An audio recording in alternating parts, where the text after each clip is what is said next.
ये धरने में शिरकत डर खौफ होता तो हम लोग घर भी बैठे हुए होते ना। यहाँ डी चौक में क्या था? एक मिनट, जब तक खान साहब कहेंगे हम लोग इधर ही हैं।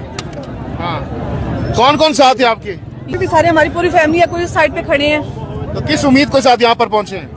खान साहब ने जो डिमांड की हुई है इंशाल्लाह ये पूरी होगी तो हम लोग यहाँ से जाएंगे। अदरवाइज नहीं जाएंगे? इसके नहीं रातें भी यहीं पे यहाँ गुजारेंगे? पे गुजारेंगे इंशाल्लाह। कितनी रातें गुजार सकते हैं? कितना स्टैमिना है आपका?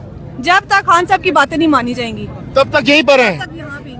इस ठिठुरती रात कैसी गुजरेगी यहाँ पर इस्लामाबाद गुजर की? जाएगी, क्यों नहीं गुजरेगी? ये वही बात है, हमारे अपने लिए आसानी है, ठीक है, हमारे आने वाले बच्चों 11 महीने गुजर गया हाँ?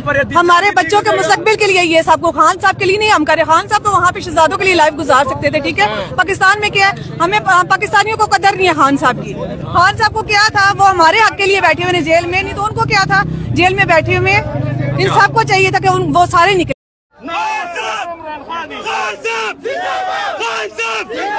अली भाई कदम बढ़ाओ, डी चौक जाना है अली भाई, क्योंकि ये हुक्म खान का है, क्योंकि ये हुक्म खान का है।